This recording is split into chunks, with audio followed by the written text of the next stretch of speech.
करे है। देखो आज दिन है या शुक्रवार हम का जेत रहा है और शुक्रवार के दिन किसान डायरी हम पंचे लाई थे अपने पंच भाइन खातिन जो उनकी कृषि समाचार पर आधारित रहा थे।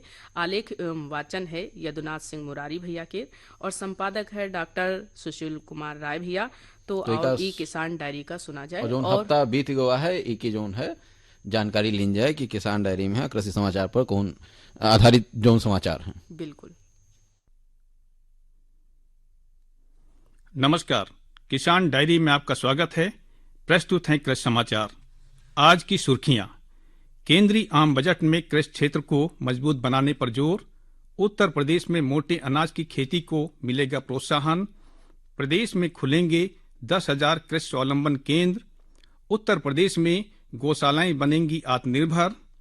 कृषि क्षेत्र के लिए महत्वपूर्ण होगी ग्लोबल इन्वेस्टर समिट।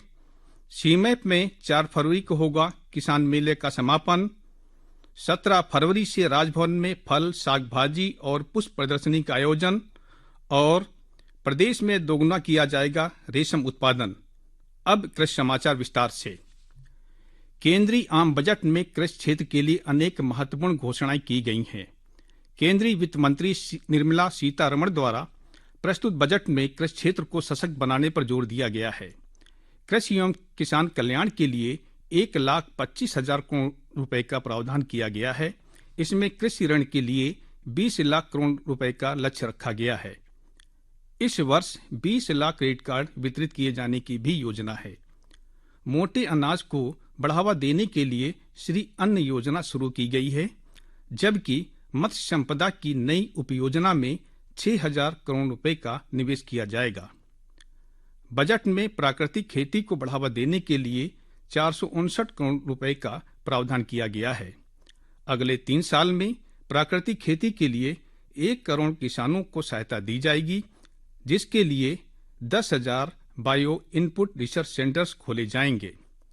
उद्यानिकी क्षेत्र के विकास के लिए 2,200 करोड़ रुपए का भी प्रावधान किया गया है। प्रदेश में मोटे अनाज की खेती को प्रोत्साहित करने के लिए मोटा अनाज पुनरुद्धार कार्यक्रम के प्रस्ताव को स्वीकृति प्रदान की गई है। कार्यक्रम प्रदेश के सभी 75 जिलों में चलाया जाएगा। योजना के तहत मुख्य रूप से ज्वार, बाजरा, कोदो, सांवा, रागी और मंडुआ की खेती को प्रोत्साहित किया जाएगा। योजना के मुताबिक मोटे अनाजों के बीज किट किसानों को निःशुल्क वितरित किए जाएंगे। इसमें सीमांत एवं लघु किसानों को प्राथमिकता दी जाएगी। सामान्य कृषकों को भी मांग के आधार पर मोटे अनाज का बीज दिया जाएगा। योजना के अनुसार मोटे अनाज के बीज अगले 4 वर्षों तक 2.5 लाख किसानों को निःशुल्क दिए जाएंगे। किसानों का चयन कृषि विभाग के पोर्टल पर पंजीकृत अथवा भारत सरकार की किसान सम्मान निधि योजना का लाभ ले रहे किसानों से किया जाएगा। चयनित किसानों में 1/4 किसान अनुसूचित जाति जनजाति वर्ग के होंगे। महिला किसानों को विशेष वरीयता प्रदान की जाएगी। मोटे अनाज के उत्पादों को तैयार करने के लिए प्रसंस्करण, पैकिंग, सह विपणन केंद्र की भी स्थापना होगी। प्रदेश सरकार ने प्रशिक्षित कृषि उद्यमी स्वावलंबन योजना को आगामी 5 वर्ष के लिए संचालित करने के प्रस्ताव को अनुमति प्रदान की है। योजना का उद्देश्य किसानों को उनकी फसल उत्पादों के लिए सभी सुविधाएं वन स्टॉप शॉप के माध्यम से उपलब्ध कराना है। योजना के तहत 4,311 स्वावलंबन केंद्र प्रदेश में स्थापित किए जा चुके हैं। अगले 5 वर्षों में कुल 10,000 स्वावलंबन केंद्र स्थापित करने का लक्ष्य है। इन केंद्रों के माध्यम से विभिन्न कृषि सेवाएं एक स्थान पर मिलने के साथ ही कृषि स्नातकों को रोजगार भी मुहैया होगा।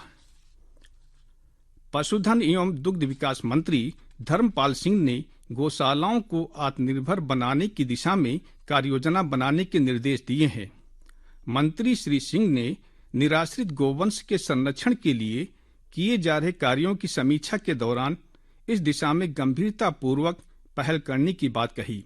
उन्होंने कहा कि हमारा उद्देश्य निराश्रित गोवंश को मात्र गो आश्रय स्थलों पर संरक्षित करना ही नहीं, वरन गोवंश के माध्यम से गौशालाओं को आत्मनिर्भर भी बनाना है।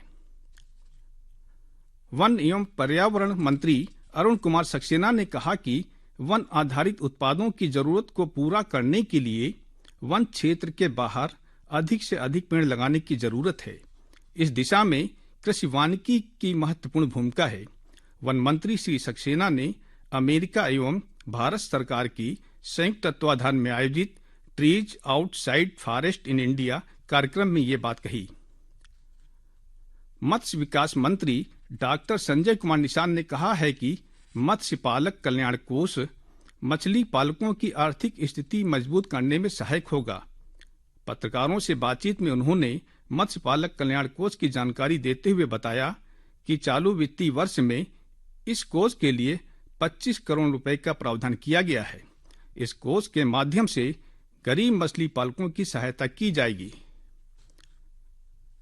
लखनऊ में मोटे अनाजों की उपयोगिता पर गोष्ठी का आयोजन किया गया।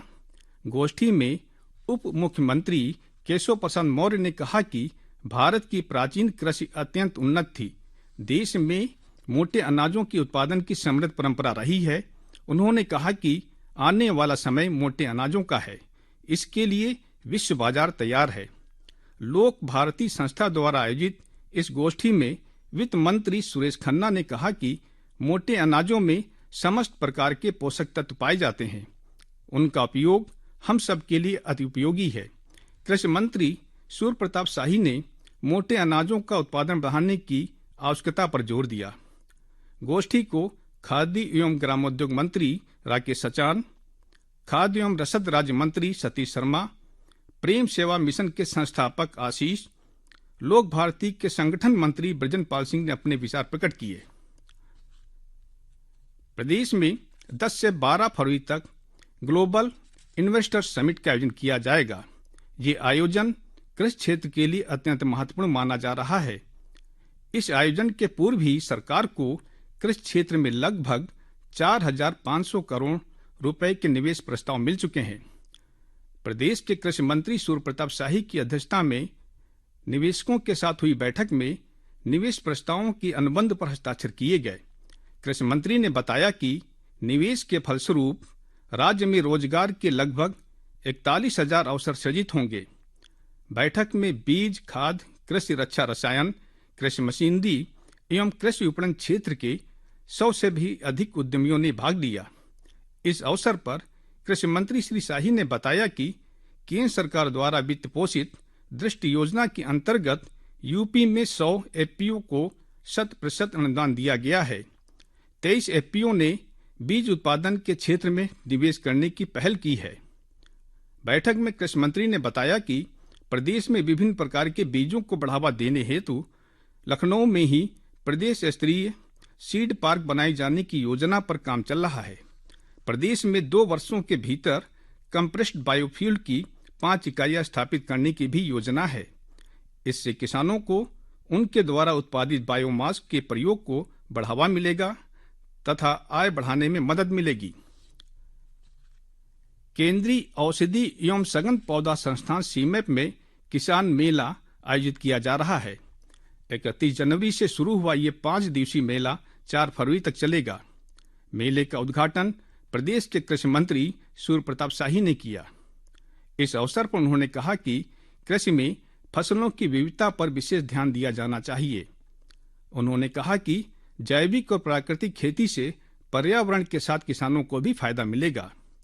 इस विषय पर बेहतर सोच के साथ काम करने की आवश्यकता है। किसान मेले में कृषि तकनीक की जानकारी के लिए QR कोड रिलीज किया गया। कार्यक्रम में सीमैप के निदेशक doctor Pramod Kumar Trivedi, Anil Kumar Yadav, doctor GN Singh ने भी अपने विचार रखे। किसान मेले में लगभग 15 राज्यों के किसान और उद्यमी भाग ले रहे हैं।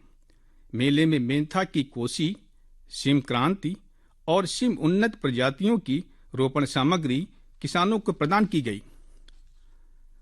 राजभवन में हर साल लगने वाली प्रादेशिक फल, साग भाजी व पुष्प प्रदर्शनी 17 फरवरी से शुरू होगी। 3 दिवसीय प्रदर्शनी का समापन 19 फरवरी को होगा। उद्यान विभाग के निदेशक डॉक्टर RK तोमर ने बताया कि इस प्रदर्शनी में विभिन्न औद्यानिक प्रतियोगिताएं भी आयोजित की जाएंगी। उन्होंने बताया कि पंजीकृत उद्यानों और गृह वाटिका के चयन की प्रक्रिया 4 और 5 फरवरी को संपन्न होगी। राजधानी लखनऊ के नेशनल पीजी कॉलेज में स्नातक छात्र छात्राओं को प्लांट नर्सरी तैयार करने से लेकर उसके रखरखाव और पौधों की बिक्री आदि के बारे में पढ़ने का मौका मिलेगा। छात्रों को कीट प्रबंधन के बारे में भी बताया जाएगा। राष्ट्रीय शिक्षा नीति के अंतर्गत कॉलेज प्रशासन ने इस तरह के 14 वोकेशनल और स्किल डेवलपमेंट कोर्स की सूची जारी की है। द्वितीय सेमेस्टर के विद्यार्थी इन कोर्सों का चयन कर सकते हैं। प्राचार्य प्रोफेसर देवेंद्र कुमार सिंह ने बताया कि नई शिक्षा नीति में पढ़ाई के साथ विद्यार्थियों के स्किल डेवलपमेंट पर भी फोकस किया गया है। इसी को ध्यान में रखते हुए वोकेशनल कोर्स तैयार किए गए हैं। बहराइच में रेशम विभाग के विशेष सचिव एवं निदेशक सुनील कुमार वर्मा ने गजपतपुर और कल्पीपारा स्थित राजकीय रेशम फार्म का निरीक्षण किया। उन्होंने सिल्क समग्र योजना से जुड़े लाभार्थियों एवं स्वयं सहायता समूहों के साथ बैठक की। विशेष सचिव श्री वर्मा ने बताया कि रेशम उत्पादन से कोई भी किसान एक साल में प्रति एकड़ 1 लाख रुपए की आय अर्जित कर सकता है, जो कि पारंपरिक फसलों के मुकाबले दुगना है। श्री वर्मा ने बताया कि किसानों की आय बढ़ाने के उद्देश्य से आगामी 5 वर्षों में रेशम का उत्पादन दोगुना करने का लक्ष्य रखा गया है। प्रदेश के कृषि मंत्री सूर्य प्रताप शाही ने कृषि विभाग की विभिन्न योजनाओं के लिए वित्तीय मंजूरी प्रदान की है। कृषि मंत्री ने यह मंजूरी निजी नलकूप की विद्युत आपूर्ति, कृषि शिक्षा और अनुसंधान, फसलों की उत्पादकता के डेटा बैंक योजना सहित अनेक मदों में प्रदान की है। ये थे इस सप्ताह के कृषि समाचार। इसी के साथ किसान डायरी का आज का अंक यहीं पर समाप्त होता है। नमस्कार। देखो माला बहनी, हाँ सौरभ भैया, तो यह जो किसान डायरी रहा है यह हफ्ता भर के कृषि समाचार पर आधारित रहा है। जी का वाचन जो है यदुनाथ सिंह मुरारी भैया के हैं, तो इनका बहुत बहुत धन्यवाद है। इनका संपादन के है डॉक्टर सुशील कुमार राय भैया, तो इनको एक बार बहुत बहुत धन्यवाद हैं। और अब तो यह देखो बात हुई गए किसान डायरी के